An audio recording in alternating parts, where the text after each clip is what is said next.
Sejam bem-vindos a mais um vídeo do plano de aula da Escola Bíblica Dominical. Eu sou o André Bernardo. Desde já agradeço a sua atenção e quero pedir a sua ajuda para o crescimento desta obra. Inscreva-se em nosso canal e ative as notificações para você ser avisado quando postarmos novos vídeos. Dê o like no gostei para o nosso vídeo ser recomendado a mais pessoas que gostam de estudar como você pela plataforma do YouTube. Deixamos o link da apresentação do plano de aula no campo de descrição deste vídeo para você baixar inteiramente de graça, podendo usar como apoio na exposição da sua aula ou do seu estudo. Então pegue a sua Bíblia Sagrada, a sua revista da Escola Bíblica Dominical, a sua caneta preferida e o seu caderno lindo de anotações e vamos estudar. O título da lição número 12 do nosso plano de aula nos diz: Imersos no Espírito nos últimos dias. Verdade prática da lição 12, o rio da vida, que representa o fluir do Espírito Santo, passa no meio do povo de Deus. A leitura bíblica em classe da lição número 12 encontra-se em Ezequiel, capítulo 47, do verso 1 ao verso de número 12. É de suma importância você fazer a leitura de todo o capítulo, usando diversas traduções de Bíblia, visando buscar diferentes compreensões do contexto bíblico, facilitando o seu entendimento. Ponto de atenção da lição número 12. Nesta lição, veremos que a visão de Ezequiel tem um aspecto escatológico sobre uma relação com o período do milênio, não tratando a respeito do mundo vindouro relatado pelo apóstolo João em Apocalipse.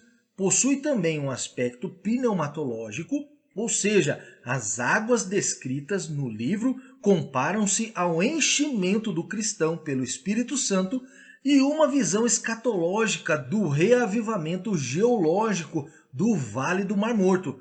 Uma das imagens mais lindas nesta visão de Ezequiel é as águas saindo do templo sendo levadas ao Mar Morto, sarando suas águas. Comentaremos sobre os seguintes pontos da lição número 12. Primeiro ponto, sobre o aspecto escatológico. Segundo ponto, sobre a implicação pneumatológica.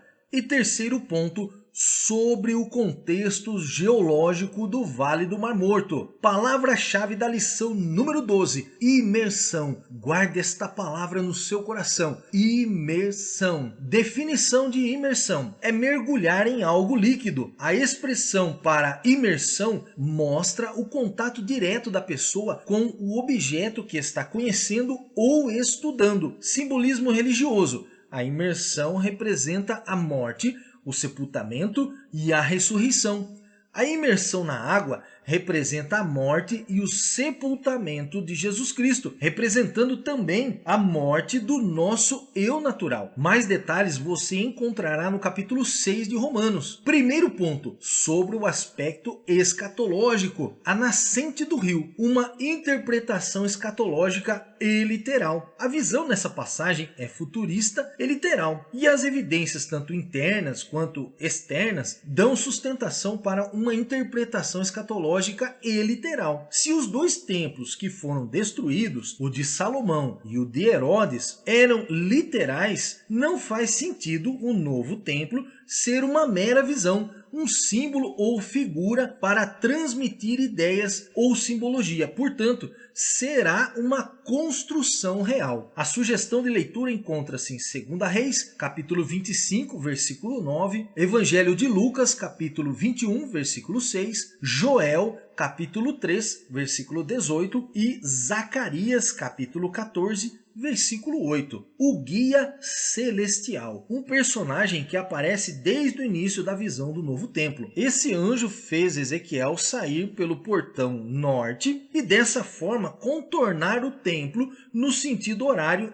em direção ao Oriente. O motivo de Ezequiel ter que contornar o templo em vez de passar por dentro e sair pela porta mostra que a porta estava fechada e só será aberta quando o Messias vier. Muitos falam que já aconteceu por causa de Jesus Cristo, mas este momento da porta se abrir novamente será quando Israel reconhecer a Jesus como seu Messias, após a sua restauração no milênio. Jesus retornará para governar por 1000 anos, então entrará por esta porta. Existe um relato que um certo rei otomano lacrou o lugar que seria a porta de entrada do templo para impedir que a profecia se cumpra. Mas quem é o ser humano para impedir o agir de Deus? A sugestão de leitura encontra-se em Ezequiel, capítulo 40, versículo 3, e Ezequiel, capítulo 44, versículo 2. Os novos frutos. A linguagem dessa passagem é apocalíptica e escatológica e tem paralelo com o livro de Apocalipse. A visão de Ezequiel em relação a toda a sorte de árvores que dão fruto para se comer, nos meses produzirá frutos novos. Se refere ao milênio, diferente do que o apóstolo João relata sobre o mundo vindouro, a eternidade. Não podemos confundir os acontecimentos do milênio com os acontecimentos do mundo vindouro na eternidade. A sugestão de leitura encontra-se em Apocalipse, capítulo 21, versículo 1, Apocalipse, capítulo 22, versículo 1 e 2. Segundo ponto, sobre a implicação pneumatológica, as águas. O ser celestial fez Ezequiel passar pelas águas. Qual era o propósito disso? Era necessário que Ezequiel visse a extensão e a profundidade do ribeiro para reconhecer que a fonte de todos os milagres que acontecerão vem do trono de Deus, ou seja, de Deus. Não será um ato meramente natural, mas um acontecimento sobrenatural e espiritual. E quanto mais somos imersos nas águas do Espírito Santo, mais cheios do poder de Deus nós somos. A sugestão de leitura encontra-se em João, capítulo 7, do verso 37 a 39. O Espírito Santo. A imersão de Ezequiel nessas águas pode ser comparada ao crente cheio do Espírito Santo. O Espírito Santo é ilustrado como água, pois, assim como a água é indispensável à vida física de todo ser vivo, da mesma maneira, o Espírito Santo é indispensável à vida de todo cristão. A água refresca, refrigera e causa sensação de tranquilidade e bem-estar. E é desta forma que o Espírito Santo opera na vida de todo cristão, transformando-o de dentro para fora. A sugestão de leitura encontra-se em 1 João, capítulo 5, versículo 6, Isaías, capítulo 44, versículo 3. Imerso nas águas e no Espírito. O Espírito Santo, a terceira pessoa da Trindade. O estudo sobre o Espírito tem seu significado na pneumatologia. Segundo o dicionário, pneumatologia é o estudo de seres espirituais e especialmente as interações entre os humanos e Deus. Pneuma é a palavra grega para respiração, que metaforicamente descreve um ser de espírito ou influência. Na teologia cristã, a pneumatologia se refere ao estudo do Espírito Santo. Na doutrina cristã popular, o Espírito Santo é a terceira pessoa de Deus na Trindade. No Evangelho de João, pneuma é unido ao renascimento em água e Espírito sugeridos pelo batismo. Ser cheio do Espírito Santo é uma expressão que indica que o cristão está nos domínios do Espírito. Isso está bem ilustrado na visão de Ezequiel, inundado nas águas sanadoras que brotam do trono de Deus. A sugestão de leitura encontra-se em Atos, capítulo 8, versículo 36 a 39, Efésios, capítulo 5, versículo 18 e Ezequiel, capítulo 47, do verso 3 a 5. Terceiro ponto, sobre o contexto geológico do Vale do Mar Morto. A abundância de árvores, o Arabá, em hebraico, é literalmente chamado de lugar árido. É o nome de um vale que se estende desde a Galileia, no norte de Israel, e vai até o Golfo de Acaba, no sul do país, à margem do Mar Vermelho. Nessa região se localiza o Mar Morto. Parte da região era território da antiga Pentápolis, que inclui as cidades de Sodoma e Gomorra, cuja destruição por Deus trouxe esterilidade à região, de modo que ali não nasce vegetação alguma. No entanto, a palavra profética contempla o surgimento de abundância de árvores como resultado das bênçãos das águas vivificadoras. Esse quadro profético refere-se ao milênio. A sugestão de leitura encontra-se em Josué, capítulo 18, versículo 18. Josué, capítulo 3, versículo 16 e Deuteronômio, capítulo 29, versículo 23. O Mar Morto.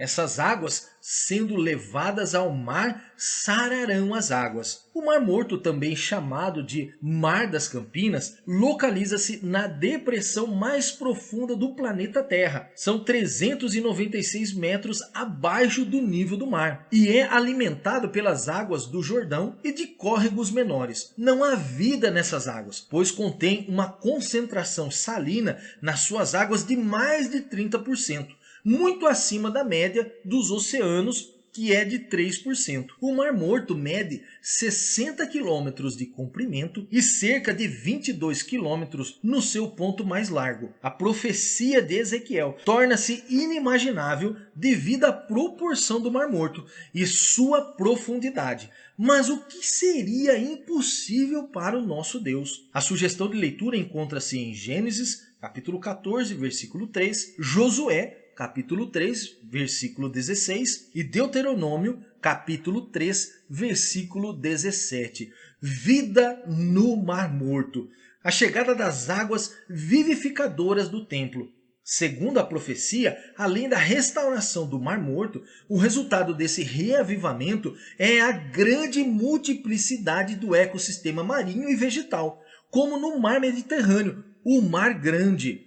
Os pescadores de En-Egedi até En-Eglaim lançarão suas redes para apanhar os peixes, um cenário nunca visto até então na história deste mar, pois haverá abundância de vida. A sugestão de leitura encontra-se em Josué, capítulo 15, versículo 62, 1 Samuel, capítulo 23, versículo 29, e o capítulo do mesmo livro de Samuel, capítulo 24, versículo 1, sobre os charcos lamaceiros com sal que não será restaurada. Há ainda muitas controvérsias. A descrição do milênio no livro de Isaías indica que haverá pecado e morte, mas em escala reduzida, nascimento e envelhecimento. Mas há quem afirme que esses charcos serão de grande utilidade para a economia local por causa da abundância das riquezas minerais existentes. Vemos que haverá uma grande parte de água doce, mantendo a vida em abundância no mar, e também haverá partes que ainda possuirão sal, podendo ser comercializado como é feito hoje no Mar Morto com a extração de seus minerais. A sugestão de leitura encontra-se em Isaías, capítulo 65, do verso 20 a 23, e Ezequiel, capítulo 43, versículo 24. Conclusão da lição número 12. As águas terapêuticas do rio da visão de Ezequiel saem debaixo do umbral do templo do milênio. E as águas cristalinas que saem do trono de Deus em Apocalipse, os dois apontam para Cristo e o Espírito Santo. Vemos que no princípio da criação havia a presença do rio no Jardim do Éden. E na eternidade, no mundo vindouro, haverá a presença do rio também. O rio da visão de Ezequiel ficará entre eles, ou seja, entre o primeiro rio e o último. E por que a existência do rio? Porque o rio representa vida, tudo à sua volta é abundante, saudável. Por isso, o Mar Morto será restaurado,